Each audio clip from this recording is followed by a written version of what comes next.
यह कहानी ज़रूर पढ़िएगा और बताइएगा कि आपको कैसी लगी। मम्मी, मैं कह रहा हूँ ना, मैं सिया से ही शादी करूँगा, अन्यथा मैं ज़िंदगी भर कुंवारा रह जाऊँगा और यह मेरा अंतिम निर्णय है। अब इस विषय पर मैं आपसे आगे बहस नहीं करूँगा। तभी अभिनव की मम्मी रमा जी ने कहा, बेटा तू समझता क्यों नहीं है? हमने तेरे सामने सिया की जन्म कुंडली पंडित जी को दिखाई थी ना, और उन्होंने सिया की कुंडली में मांगलिक दोष बताया है। अब तू बता, सब कुछ पता होते हुए हम तेरी शादी एक मांगलिक लड़की से कैसे कर दें? तू जानता नहीं कि मांगलिक दोष वाली जीवन की साथी की मौत जल्दी हो जाती है। इसीलिए तुझे मैं समझा रही हूँ, तू भूल जा सिया को।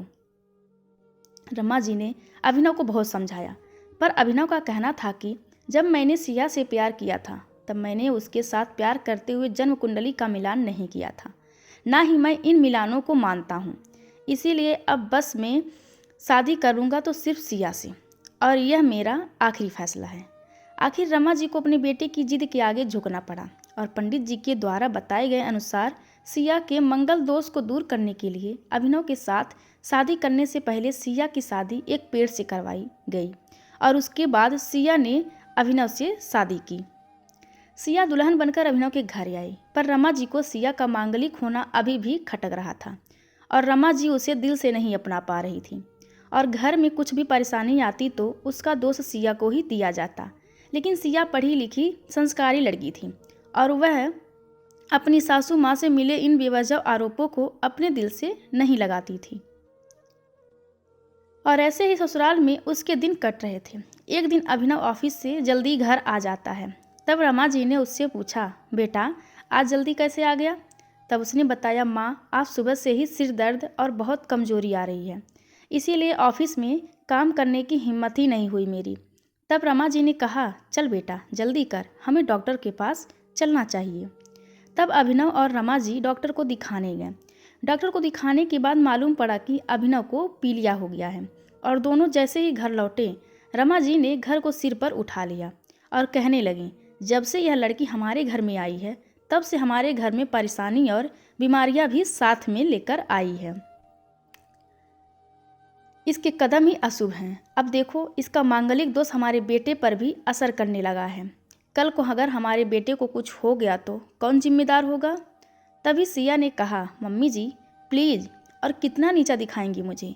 आज तक मैं चुप रही क्योंकि पापा ने यही सिखाया था कि बड़ों के आगे ससुराल में जवाब मत देना, पर आज तो आपने हद ही कर दी है। अगर मैं आज नहीं बोलूँगी तो ज़िंदगी भर खुद को माफ़ नहीं कर पाऊँगी। मम्मी जी, अगर आप पंडित जी पर भरोसा नहीं करती थी तो उनके कहे अनुसार आपने सारी मांगलिक दोष निवारण की विधि क्यों करवाई? क्यों पहले आपने मेरी पेट से शादी करवाई? दोष मेरा मांगलिक होना नहीं है, बल्कि दोष तो मेरा आपकी बहू होना है, क्योंकि घर में जाने अनजाने में कुछ भी परेशानी आती है उसको आप मुझसे जोड़ देती हैं। और जब कोई सास अपनी बहू से सिर्फ नफरत कर रही होती है तो यह बहू दोष बेटे बहू को नहीं पूरे परिवार को परेशानी में डाल देता है। और इस बहू दोष से मुक्ति भी सिर्फ सास ही दिलवा सकती हैं। बहू को अपनी बहू माने, उसे दिल से अपनाए, उसे भी सम्मान दे और यह महसूस कराए कि वह भी इस परिवार का सदस्य है। नहीं तो बहू दोष मांगलिक दोष से भी ज़्यादा पीड़ादायक हो जाता है।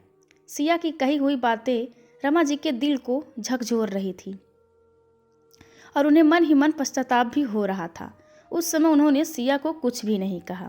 थोड़े दिन बाद अभिनव बिल्कुल ठीक हो गया और ऑफिस जाने लगा और 1 महीने बाद अभिनव की सैलरी भी बढ़ गई। तब उसने घर आकर इसका श्रेय सिया को दिया तो रमा जी बोली, हाँ सही है बेटा, तू तो सारा श्रेय बहू को ही देगा। तेरी माँ का आशीर्वाद भी तो तेरी प्रगति के पीछे रहता है तेरे साथ। तू तो मुझे श्रेय देना भूल ही गया।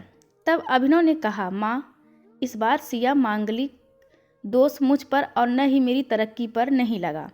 और माँ, जब हम बुरी परेशानियों का श्रेय सिया को देते हैं तो अच्छे कामों का श्रेय भी तो सिया को ही देना चाहिए, तो इसीलिए आज का सारा सिया को जाता है, अभिनव ने हंसते हुए कहा।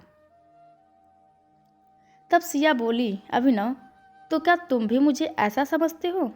तब अभिनव ने कहा, नहीं सिया, बिल्कुल नहीं, बल्कि मैं तो माँ को यह समझाना चाह रहा हूँ कि सुख दुख हमारे जीवन का हिस्सा है और कभी जीवन में खुशियाँ आती हैं तो कभी गम भी आते हैं।